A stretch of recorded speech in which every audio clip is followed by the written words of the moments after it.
Bismillahirrahmanirrahim. Assalamualaikum warahmatullahi wabarakatuh. Alhamdulillahirabbil alamin wa bihi nasta'in wala umurid dunya waddin. Wassalatu wassalamu ala asyrafil anbiya'i wal mursalin wa ala alihi wa ashabihi ajmain. Amma ba'du.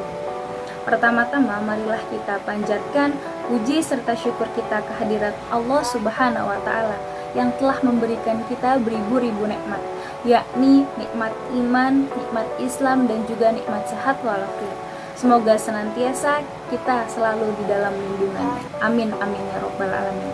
Tak lupa pula kami hanturkan, kami junjungkan salawat serta salam kepada baginda besar kita Nabi Muhammad sallallahu alaihi wasallam yang telah membawa kita dari zaman kegelapan hingga zaman terang benderang seperti saat ini.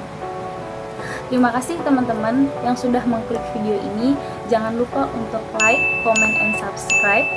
Dan jangan sampai ketinggalan video-video menarik lainnya dari channel ini. Pada kesempatan kali ini, izinkan saya untuk memperkenalkan diri. Baik, nama saya Risana Danafila, mahasiswi semester 4, Fakultas Psikologi Universitas Muhammadiyah Profesor Dr. Hamka. Pada video kali ini, saya ingin sedikit sharing teman-teman terkait jangan mengeluh, jadilah tangguh. Nah, ketika teman-teman melihat ataupun ketika teman-teman mendengar kata mengeluh, reaksi apa yang teman-teman keluarkan? Reaksi yang pertama teman-teman keluarkan dari pikiran maupun dari benak teman-teman. Nah, sejatinya manusia seringkali berkeluh kesah teman-teman, entah karena suatu keadaan, misal entah karena sakit, entah karena musibah, entah karena tugasnya, entah karena kehidupannya, entah karena nasibnya, dan lain-lain. Bahkan dalam firman-Nya Allah Subhanahu wa taala telah mengatakan, sungguh manusia diciptakan bersifat suka mengeluh. Apabila ia ditimpa kesusahan, maka ia akan berkeluh kesah. Nah, kalau menurut psikologi, mengeluh merupakan salah satu bentuk untuk menghilangkan rasa stres nih teman-teman, seperti kecemasan atau rasa takut berlebih. Namun, ketika keluhan yang kita keluarkan secara berlebihan, itu bisa menjadi pertanda negatif dari kesehatan mental seseorang. Jadi, ketika kita mengeluarkan rasa keluhan yang berlebih, itu bisa menyebabkan negatif untuk diri kita sendiri, untuk tubuh kita sendiri, seperti itu teman-teman. Nah, bahwasanya sudah dijelaskan sesuatu yang berlebihan itu tidaklah baik. Kemudian, kalau menurut psikologi Islam, mengeluh itu berarti kita mengetahui kapasitas diri kita. Mengeluh itu berarti kita mengetahui kemampuan diri kita, sampai mana diri kita ini mampu. Namun Allah Subhanahu wa taala lebih mengetahui kapasitas seorang hambanya, karena Allah tidak akan membebani seseorang sesuai dengan kesanggupannya. Seperti itu teman-teman. Nah, contoh-contoh keluhan yang memang mungkin sering kita dengar ataupun sering kita ucapkan, seperti kuliahnya pagi banget sih, nggak bisa, agak siangan dikit ya. Kuliahnya siang banget sih, udah bangun pagi-pagi nggak jadi kuliah pagi. Ya Allah, tugasnya banyak banget, deadline yang ini belum selesai, udah datang lagi deadline selanjutnya. Kurang lebih seperti itu teman-teman. Nah, kalau misalkan kita pikirkan, ngapain sih kita mengeluh secara berlebihan? Apa sih esensi dari kita mengeluh secara berlebihan? Bukankah mengeluh secara berlebih itu hanya membuat kita semakin terasa terbebani? Nah, bukankah mengeluh secara berlebihan hanya akan membuat segalanya semakin berat teman-teman? Bahkan mengeluh bisa membuat kita lebih merasa lelah daripada lelahnya ikhtiar kita. Nah, jadi ketika kita udah selalu sering mengeluh, rasanya kita udah capek duluan nih teman-teman sama rasa yang udah kita keluarin, sama rasa keluhan-keluhan yang udah kita keluarin. Jadi rasa mengeluh itu lebih dominan daripada ikhtiar kita. Bukan begitu teman-teman. Harusnya rasa ikhtiar kita yang lebih mendominan daripada rasa mengeluh kita. Seperti itu kurang lebih teman-teman. Nah, di sini mengeluh tidak akan menyelesaikan suatu masalah. Bisa jadi hanya akan membuat masalah menjadi tambah besar. Misalnya kita mendapat suatu tugas banyak gitu teman-teman. Di dalam sehari ada beberapa deadline, tapi kita hanya sibuk mengeluh sana sini. Kita bilang, ya Allah, tugasnya nggak selesai. Pertanyaannya, apakah tugas deadline di depan mata kita ini akan terselesaikan dengan sendirinya? Nah, jadi daripada kita mengeluh sana sini, mendingan kita lebih baik untuk menyicil tugas tersebut, seperti itu teman-teman. Jadi tugas kita nggak sia-sia, jadi waktu kita nggak terbuang sia-sia hanya karena untuk mengeluh seharian dan mengeluhkan tugas yang memang sudah di depan mata dan tidak akan terselesaikan dengan sendirinya. Nah, marilah kita mengurangi rasa mengeluh teman-teman. Mungkin memang tidak semudah membalikan telapak tangan, namun ketika kita ingin belajar pelan-pelan, pasti kita akan bisa melakukannya.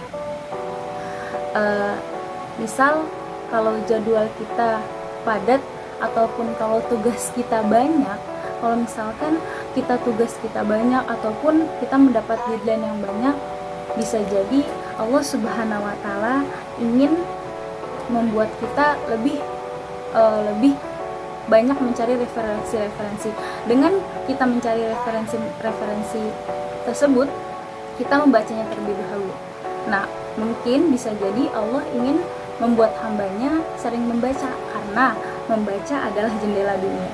Dengan banyak membaca, kita akan tahu segala hal yang ada di dunia ini. Nah, kemudian kalau misalkan kita udah bangun pagi, biasanya kita bangun jam 6 misalkan gitu teman-teman. Kita bangun jam 6 buat nunggu kuliah di jam 8, tahu-tahu nggak ada dosen. Nah, bisa jadi Allah ingin kita mengerjakan sunnah-sunnahnya Allah teman-teman, seperti sholat duha ataupun ya, membaca kitab-kitab, membaca Al-Quran contohnya. Nah, seperti itu. Nah, di sini ada beberapa dampak negatif nih teman-teman, dampak negatif dari psikologi, dari sisi psikologi, ketika kita terlalu sering mengeluh seperti itu teman-teman. Yang pertama, mengeluh dapat menular.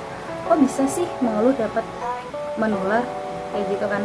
Meskipun mengeluh membuat kita merasa lebih baik, misalkan nih teman-teman, memang benar mengeluh itu akan membuat kita terasa lebih baik.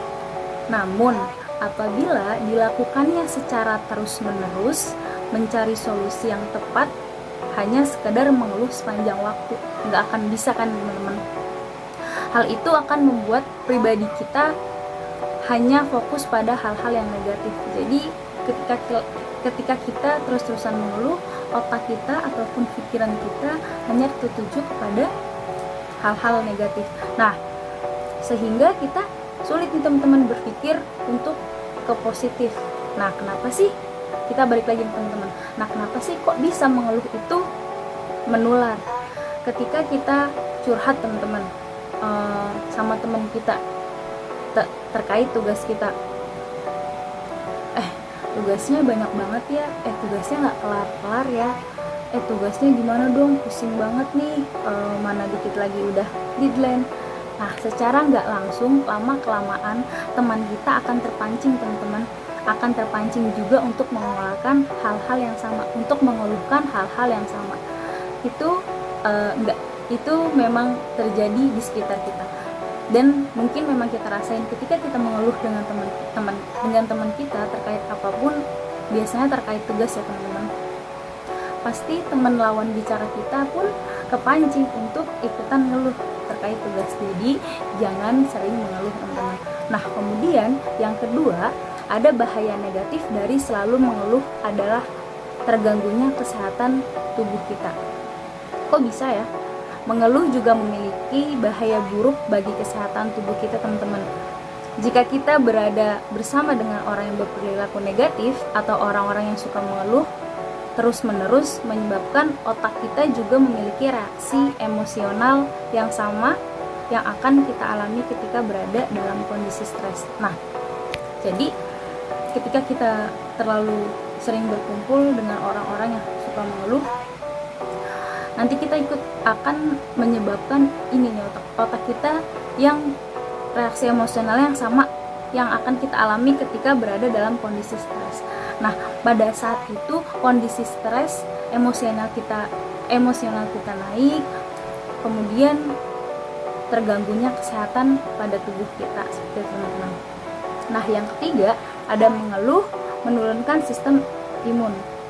Kok bisa? Turunnya kekebalan tubuh atau imun yang berpotensi membuka peluang pada berbagai virus dan kuman penyakit untuk singgah dan menetap di tubuh kita.